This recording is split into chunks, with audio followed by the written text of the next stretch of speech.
कार्यक्रम के देखैया छत्तीसगढ़ के जम्मू संगवारी हो तुहर मन के स्वागत है और जय जोहार। संगवारी में कही नवा बनाबो हम नारा, नवा बनाबो हम जानारा, लगाबो संगी हरियर चारा, लगाबो संगी हरियर चारा। संगी हो स्वागत जय जोहार।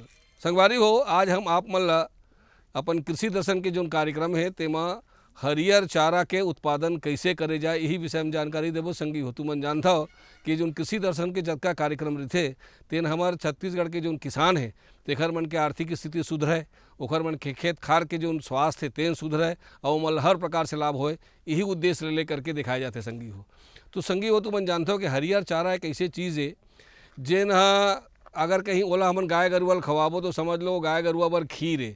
संगे संग में हरियर चारा खवाए से गाय गरुआ मन के दूध दही है तो बाड़भेज करते, संगे संग में ओखर मन के स्वास्थ्य घलो बढ़ते जेखर से मतलब रोग राई नहीं होवे। संगी हो तीसर बात यह है कि हरियर चारा के द्वारा हमन जैविक खाद घलो बना सकत हन। खेत में वो जोत के छोड़ देते तो जैविक खाद बन जाते और वो जैविक खाद से हमार भूइयाँ घलो सुधरते और संगे संग में वो भूइयाँ से हम जौन चीज़ के उत्पादन करथन, जेन अनाज उत्पादन करथन तेखरो जौन गुणवत्ता है तेना बिना दवाई के रहे तेकर स्थिति बहुत अच्छा होते। संगी हो और हरियर चारा से हमला बहुत अकन ऑक्सीजन घलो मिलते तो हवा पानी घलो सुधरते। तो हरियर चारा के ऐसे आवश्यक चीज़ है। अभी तुमन जानत हो कि ये समय में वायु प्रदूषण, जल प्रदूषण और भूमि की जो प्रदूषण है तो होत है तेखर ये बहुत बड़े निदान हो सकत है। तो संगी हो ये हरियर चारा कैसे बनाया जाए, कहाँ लेकर मिलही, एकर का फ़ायदा है, एकर का महत्व है, सबो बात के जानकारी देबो। संगी हो और ये विषय के विशेषज्ञ के रूप में आज हमारे बीच में आवत हैं डॉक्टर कुणाल चंद्राकर जी। ये डॉक्टर कुणाल चंद्राकर जी जो हैं तो महासमुंद के कृषि विज्ञान केंद्र में पदस्थ हैं। तो आवा एक से हम आज के जो विषय है तेन शुरू करत हन, लेकिन पहली तुहर मन बर एक छोटे से संदेश।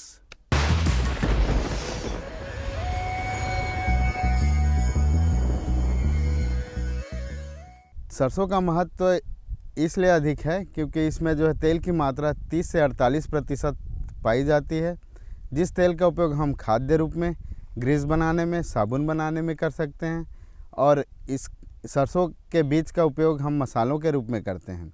और इसके अलावा सरसों के तेल का उपयोग सब्जियों फल के परिरक्षण के लिए भी किया जाता है।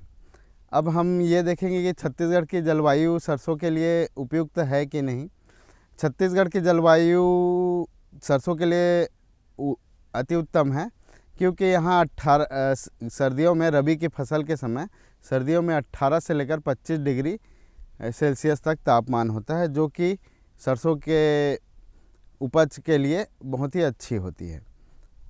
इसके अलावा जो सरसों की खेती होती है वो शरद ऋतु में होती है। अगर सरसों के खेती के समय बादल छाए रहें या बारिश हो जाती है या आर्द्रता अधिक हो जाती है तो इसमें जो है चेपा, जिसे माहू कहते हैं और एफिड कहते हैं, इसका प्रकोप ज़्यादा देखा जाता है।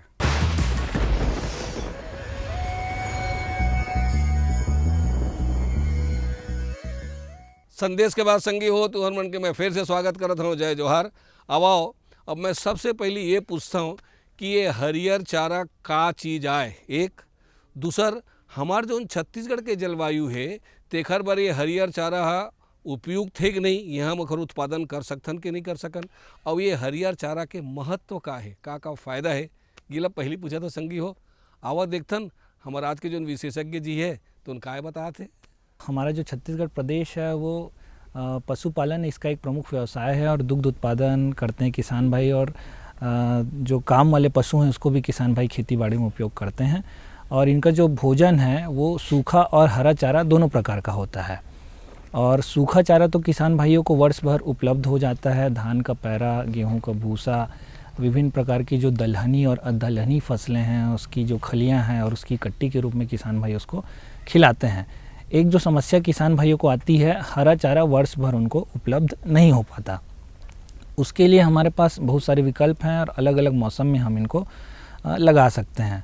और मुख्य रूप से हरे चारे के रूप में मक्का, ज्वार, बाजरा, लोबिया, बरसीम, लूसन, इसको किसान भाई ले सकते हैं। इसके अलावा हाइब्रिड नेपियर, जिसको हाथी घास भी कहा जाता है, इसको किसान भाई वर्ष भर इसको उगा सकते हैं। और इसके अलावा अजोला नाम का भी एक जलीय फर्न है जिसको भी हरे चारे के रूप में किसान भाई उपयोग कर सकते हैं और पशुओं का दुग्ध उत्पादन बढ़ा सकते हैं। पशुपालन में चारा उत्पादन का बहुत ही महत्वपूर्ण योगदान है। पशुओं के सेहत और नाना प्रकार की बीमारियों से बचाव में उचित खान पान अनिवार्य है। वहीं हरा चारा, जिसे चरी भी कहा जाता है, घरेलू जानवरों जैसे गाय के खान पान में उपयोग किया जाता है। भारत में प्रतिवर्ष लगभग 350 मिलियन टन हरे चारे का उत्पादन होता है। अनुमान बताते हैं कि भारत की कुल खेती योग्य भूमि का लगभग 5 से 6% भाग चारा उत्पादन के लिए समर्पित है। हरा चारा पशुओं के लिए एक महत्वपूर्ण आहार है। यह पशुओं को प्रोटीन, विटामिन और खनिज जैसे आवश्यक पोषक तत्व प्रदान करता है। साथ ही पशुओं के स्वास्थ्य और उत्पादन को बढ़ावा देता है। हरे चारे की खेती से पहले ये जान लें कि इसे उगाने के लिए उपयुक्त जलवायु में पर्याप्त वर्षा या सिंचाई की सुविधा होना अत्यंत आवश्यक है। हरा चारा उगाने के लिए उपयुक्त तापमान 20 से 30 डिग्री सेल्सियस होता है। हरा चारा की उत्तम फसल पाने के लिए वैज्ञानिकों द्वारा कई शोध किए गए हैं, जिनमें कई तरह के बहुवर्षीय यानी सालों भर उगने लायक चारा घास किसानों के लिए चिन्हित किए गए हैं, जिन्हें स्थान और मौसम अनुरूप लगाया जा सकता है। मक्का, ज्वार, बाजरा, लोबिया, बरसीम है, लूसन है, इस तरह की फसलों को अगर लगाना चाहते हैं तो उसके लिए अच्छे जल निकास वाली और अच्छी उर्वर भूमि जिसकी जल धारण क्षमता अच्छी हो और बली दोमट प्रकार की मिट्टी इसके लिए उपयुक्त होती है। और भूमि की तैयारी के लिए किसान भाई पहले मिट्टी पलटने वाले हल से एक बार अच्छे से गहरी जुताई कर लें। उसके पश्चात 2 या 3 बार उसमें कल्टीवेटर चला दें और खेत को बढ़िया तैयार कर लें। इसके पश्चात 10 से 12 टन प्रति हेक्टेयर गोबर के खाद की अनुशंसा उसमें की जाती है। किसान भाई उसको डाल दें, एक बार पाटा चला दें और इसके पश्चात उसको फसलों की जो है वो बुआई कर दें। और जो मक्का है उसको किसान भाई वर्ष भर मक्के की फसल को लगा सकते हैं। जुलाई के खरीफ के मौसम में जुलाई में किसान भाई इसको लगा सकते हैं अगर असिंचित अवस्था है तो। और इसके पश्चात किसान भाइयों के पास अगर सिंचाई की व्यवस्था है तो किसान भाई इसको फरवरी मार्च में लगा लें और अक्टूबर नवंबर में भी किसान भाई इसको लगा सकते हैं। चारे के रूप में मक्का की जो किस्में हैं वो अफ्रीकन टाल और विजय, ये किस्में चारे के लिए उपयुक्त होती है। 40 से 50 किलोग्राम इसमें जो बीज दर है उसकी आवश्यकता होती है। और इसी प्रकार से ज्वार बाजरा को भी किसान भाई बरसीम लूसन को लगा सकते हैं। और जो अजोला है उसको किसान भाई बहुत कम खर्च में इसको तैयार कर सकते हैं। ये एक जलीय फर्न है और किसान भाई इसको कच्चे टंकियों में और पक्के सीमेंट की टंकियों में भी इसको लगा सकते हैं। और इसका एक आदर्श साइज़ होता है जो कि किसान भाई अगर कच्ची टंकियाँ बनाना चाहते हैं या पक्की टंकियाँ भी बनाना चाहते हैं तो 6 फीट लंबा रहेगा वो टंकी की लंबाई, 6 फीट चौड़ाई रहेगी और लगभग आधा फीट उसकी गहराई रहेगी। और अगर कच्ची टंकियाँ किसान भाई बनाते हैं तो उसको सिलपॉलिन की पॉलीथीन से किसान भाई ढक दें जो कि लगभग 200 mm मोटी होनी चाहिए ताकि पॉलीथीन के फटने का खतरा ना हो। उसके पश्चात पॉलीथीन बिछाने के पश्चात किसान भाई उसमें 10 से 15 किलो मिट्टी उसमें डाल दें और 4 से 5 किलो बढ़िया शुद्ध गोबर उसमें साफ गोबर डाल दें और 30 ग्राम सिंगल सुपर फास्फेट जिसको किसान भाई राखड़ खाद के भी नाम से भी जानते हैं उसको डाल दें और पानी उसमें डाल दें टंकी में और पानी डालकर उसको अच्छे प्रकार से घोल दें। उसके पश्चात लगभग 1 किलोग्राम अजोला को किसान भाई ले लें, उसमें जो टंकी उन्होंने बनाई है उसमें डाल दें किसान भाई। और उसके पश्चात बीच बीच में हर रोज़ उसको थोड़ा उसमें डंडा चलाकर उसको मिलाते रहें। इस प्रकार से 1 हफ्ते 10 दिन के पश्चात किसान भाई देखेंगे कि पूरा जो अजोला की टंकी है वो अजोला घास से भरी हुई रहेगी और हर रोज़ उनको लगभग 500 से 600 ग्राम अजोला प्राप्त हो जाएगा। और हर 5वें से 6वें दिन में किसान भाई 1 किलो गोबर डाल दें उसमें और लगभग 20 ग्राम सुपर फास्फेट डाल दें जिससे उसमें पोषक तत्व मिलता रहे और जो है अजोला का भी उत्पादन अच्छे प्रकार से हो जाए। नेपियर घास किसानों के लिए वर्ष भर हरा चारा उपलब्ध करने वाली फसल है। इस घास को मध्य या उथली जगहों पर लगाया जाता है। इस घास की सबसे खास बात यह है कि इसकी खेती करना बहुत आसान है। बस जड़ों को मिट्टी में डाल देना और सही मात्रा में सिंचित करना काफी होता है। मध्य फरवरी से अप्रैल माह तक का समय नेपियर घास की रोपाई करने का सबसे सही समय माना जाता है। बस एक बात का ध्यान रखना जरूरी है कि इसकी सिंचाई के समय सही सुविधा उपलब्ध होनी चाहिए, तभी तो बढ़िया फसल प्राप्त होती है। जी हाँ, नेपियर एक बहुत अच्छी घास है जिसको हाथी घास के नाम से भी हम जानते हैं और वर्ष भर किसान भाई इसका उत्पादन ले सकते हैं हाइब्रिड नेपियर का। और इसके लिए किसान भाई जो है इसमें कुछ अच्छी किस्में आती हैं जैसे CO3, CO4, IGFRI 7, IGFRI 10, इन किस्मों को किसान भाई लगा सकते हैं। और इसका जो रूट स्लिप है उसको लगाया जाता है। रूट स्लिप का मतलब है कि उसमें 2 गांठें होनी चाहिए उस रूट स्लिप में, और एक गांठ को ज़मीन के अंदर उसको दबा देना है और दूसरी गांठ को ज़मीन के ऊपर रखना है, जो कि लगभग 45 डिग्री के कोण में झुका होना चाहिए। और एक दूसरा तरीका होता है, एक गांठ वाली रूट स्लिप को भी हम लगाते हैं और एक गांठ वाली रूट स्लिप को हमको ज़मीन में 5 सेंटीमीटर गहराई में इसको दबा देना है। अब बुआई के तुरंत बाद हमको सिंचाई करना है ताकि नमी बनी रहे और अंकुरण की जो प्रक्रिया है उसमें प्रारंभ हो सके। और लगभग 1 हेक्टेयर क्षेत्र में 30 से 35 हज़ार रूट स्लिप की हमको आवश्यकता होती है। और इसके लिए जो खाद प्रबंधन है, उर्वरक प्रबंधन है, सबसे पहले तो भूमि की जुताई हम कर लें, जैसा कि हम चर्चा कर रहे थे। 10 से 12 टन गोबर खाद की अनुशंसा की जाती है, उसे डाल दें। और उर्वरक प्रबंधन के रूप में हमको 60 किलो नत्रजन, 50 किलो स्फूर और 40 किलो पोटास हमको इसमें देना है। नत्रजन की आधी मात्रा को बुआई के समय दें और आधी मात्रा फास्फोरस और पोटास की पूरी मात्रा को हम बुआई के समय दे दें। नत्रजन की बची हुई जो आधी मात्रा है उसको बुआई के 30 दिन बाद हमको प्रदान करना है। और इस प्रकार से 60 से 75 दिन में ये जो फसल है वो काटने के लिए तैयार हो जाती है। कटाई के लिए किसान भाई ध्यान दें कि लगभग 15 सेंटीमीटर ऊपर से हमको फसल को काटना है और कटाई के पश्चात 30 किलोग्राम प्रति हेक्टेयर हमको यूरिया उसमें उपयोग करना है।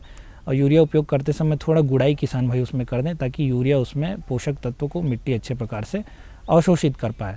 सिंचाई प्रबंधन के रूप में किसान भाई गर्मियों के मौसम में लगभग 10 से 12 दिन में सिंचाई दे दें और अगर ठंडी है, शीत ऋतु है, तो उस समय किसान भाई 20 से 25 दिन में आवश्यकता अनुसार इसको प्रदान कर सकते हैं। संगवारी हो, ये हरियर चारा के उत्पादन कैसे करे जाए, ये जो हमारे कार्यक्रम तेन तो चलते रही। एक छोटे से संदेश और ले लेथन, ओकर बाद तहाँ से फिर से आज की विषय ला आगू बढ़ाए बर मैं आपके सेवा में हाजिर हूँ।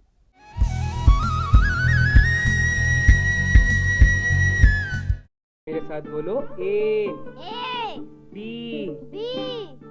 अरे नादान, बच्चे को एबीसी सिखा रहा है। अरे काम धंधे की एबीसी तू कब सीखेगा? ये देख विज्ञापन। तेरे जैसे कृषि विज्ञान सीखे हुए युवाओं के लिए भारत सरकार के कृषि मंत्रालय ने एक योजना बनाई है, ACABC। ACABC? जी हाँ, ACABC यानी एग्री क्लिनिक्स और एग्री बिजनेस सेंटर। इसके तहत कृषि विज्ञान पढ़े युवाओं का चयन होने पर उन्हें मुफ्त ट्रेनिंग दी जाती है और हाँ, अपना कारोबार चलाने के लिए बैंक से लोन भी मिलता है।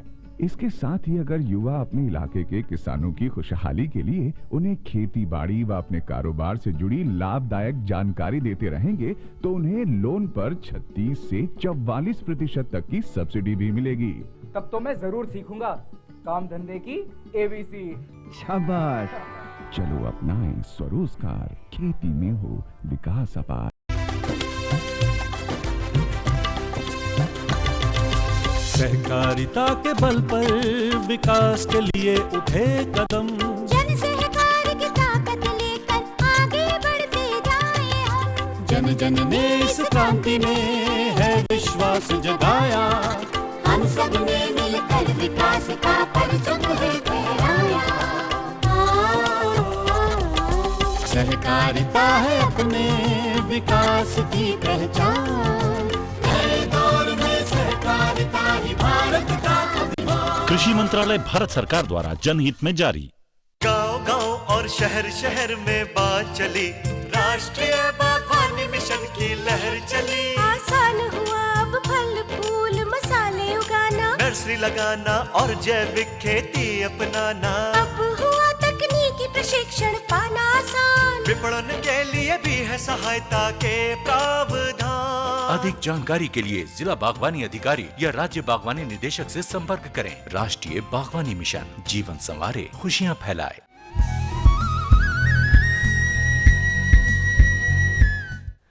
संदेश के बाद संगवारी हो तुहर मन के फिर से स्वागत है। आओ अब तक के हम जाने हन कि हरियर चारा लगाना कैसे है, लगाए के पहले कौन कौन बात के हमला तैयारी करेल पड़ी और खाद के प्रबंधन कैसे हुई तेला जान डर संगी। अब ये जानना है कि हमें जल के प्रबंधन कैसे करना है। देखिए किसान भाई, इसको अजोला को तो हम पानी की जो है टंकियों में सीधे पानी भर दें, और बाकी ज्वार बाजरा के लिए है उसको हम फ्लड से बहाव पद्धति से सिंचाई दे सकते हैं। और जैसे नेपियर जो है हाइब्रिड नेपियर है, उसको किसान भाई अगर ड्रिप में लगाना चाहे तो ड्रिप में भी टपक सिंचाई के द्वारा भी उसको लगा के उसकी खेती कर सकते हैं।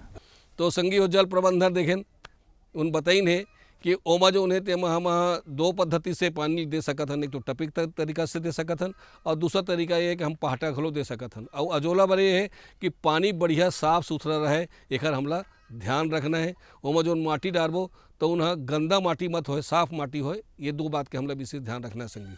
अब तीसर बात आते कि एक मन में खलो रोग राई आते का, रोग राई आते तो खर लक्षण कार्य थे या ऐसे कौन कौन से काम करबो जेमा रोग राई नहीं आई। अब मान लो रोग राई लगी गे तो खर निदान कैसे होना है। हरा चारा कई तरह की बीमारियों से ग्रस्त हो सकता है। इनमें से कुछ प्रमुख बीमारियां हैं पत्ती का धब्बा रोग, झुलसा रोग, तना का काला धब्बा रोग इत्यादि। इन बीमारियों से बचाव के लिए रोग प्रतिरोधी किस्मों का चुनाव करना चाहिए। बीमारियों के प्रकोप के समय उचित कीटनाशक का प्रयोग करना लाभदायक होता है। हरा चारा को सूखे चारे या अन्य रूप में भंडारित किया जा सकता है। हरा चारा न सिर्फ पशुओं की शारीरिक विकास के लिए अनिवार्य है, बल्कि यह किसानों की आर्थिक स्थिति और पशुओं से मिलने वाले खाद्य पदार्थ की सही मात्रा बनाए रखने में भी सहायक है। जी हाँ, देखिए अजोला में तो सामान्य रूप से अगर जल प्रबंधन हम और सही तरह से करते रहें तो इसमें रोग के आने की, रोग और कीटों के आने की समस्या नहीं रहती है। एक बात का किसान भाई ध्यान रखें कि साफ़ मिट्टी इसमें उपयोग करें। तालाब वगैरह से जो मिट्टी लाई गई है, निकाली गई है, उसको किसान भाई इसमें न डालें, क्योंकि उसमें घोंघा वगैरह आने की समस्या रहती है जो इसको, जो हमारा अजोला है उसको प्रभावित कर सकता है। और इसके अलावा जो मक्का है, ज्वार है, बाजरा है, इसमें रोग और कीट नियंत्रण के लिए किसान भाई सबसे पहले तो जब बीज लगाते हैं उस समय थायराम 3 ग्राम प्रति किलोग्राम बीज की दर से वो बीज का उपचार कर देवें। और उसके पश्चात डाउनी मिल्ड्यू जो रोग आता है, इससे भी इसमें जो है रोकथाम इसकी हो जाती है। कीट नियंत्रण के लिए मक्का में देखा गया है कि सामान्य तौर पर मक्का, ज्वार, बाजरा में जो तना छेदक है वो आता है, तो उसके लिए किसान भाई इमिडाक्लोप्रिड 0.02% को 500 से 600 मिलीलीटर पानी में डालकर उसको प्रति हेक्टेयर इसको छिड़काव कर सकते हैं। ज्वार और बाजरे के लिए किसान भाई, बाजरा में शूट फ्लाई की भी जो समस्या आती है उसके लिए किसान भाई कार्बोफ्यूरॉन 125 ml प्रति हेक्टेयर की दर से इसको डालकर रोकथाम इसका कर सकते हैं। संगी हो हमार विशेषज्ञ जौन उदीम बताई से तेन उदीम से हम उत्पादन तो अब कर डरें। अब एला हमला भंडारण करके रखना है। ये हरियर चारा ला यो जतका हम उत्पादन करबो तो एक ही दिन में खपत तो नहीं कर सकन, तो एला अगर हमला भंडारण करके रखना है सबो हरियर चारा मन ला, तो का करेल पड़ी, कैसे करके हम एला ज़्यादा दिन तक रख सकत हन, और एला कैसे करके हम एकर जो उपयोग है रखे हुए जो है तेन ला कैसे कर सकत हन। तो अब एकर जानथन हरियर चारा के भंडारण के विधि का है। जी हाँ, जैसे हरे चारे को हम भंडारण करना चाहते हैं तो उसे हे और साइलेज बनाकर हम इसका भंडारण कर सकते हैं। इसके लिए किसान भाई मक्का, ज्वार, बाजरा या लोबिया, बरसीम जो भी फसलें हैं उसको अगर हे बनाना चाहते हैं किसान भाई, तो फूल आने के पहले इन फसलों को काट लें और काटने के पश्चात उसको छोटे छोटे टुकड़ों में उसको बांट लें, 2 से 3 इंच के टुकड़ों में, और उसके पश्चात उसको साफ़ सीमेंटेड जगह में उसको सुखा दें। नमी की मात्रा थोड़ी सी उसमें कम हो जाएगी, हर 2-3 घंटे में उसको पलटते रहें। इस प्रकार से उसको भंडारण कर सकते हैं। और साइलेज अगर किसान भाई बनाना चाहते हैं तो किसान भाई ध्यान रखें कि जो गैर दलहनी फसलें हैं, मक्का, ज्वार, बाजरा, वो साइलेज के लिए उपयुक्त होती है। और इसे भी फूल आने के पहले, क्योंकि उसमें रेशे की मात्रा कम होती है, उस समय काट दें और काट के उसका साइलेज हम बना सकते हैं। तो संगी हो ये तो रही हरियर चारा उत्पादन के सबो प्रकार के विधि। हरियर चारा के उत्पादन से निश्चित रूप से गाय गरुआ के स्वास्थ्य सुधरी, भूइयाँ के स्वास्थ्य सुधरी, और हमर बहुत अकन जो है आन जो चारा है तेखर मन से एकर लागत कम है और फ़ायदा ज़्यादा है। तो आज के विधि से तुहू मन हरियर चारा के उत्पादन करियो संगी हो। अब बेरा है एक छत्तीसगढ़ी गीत और संगीत के, आओ ओकरो मजा ले लेसन।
बड़ भाग रे मोर संगी जिंदगी मतोला पाए बड़ भाग रे मोर संगी जिंदगी मतोला पाए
तो देखिए ना किसान संगवारी हो, ये जो हरियर चारा के उत्पादन है तेना हमारे गाय गरुआ मन बर उपयोगी है।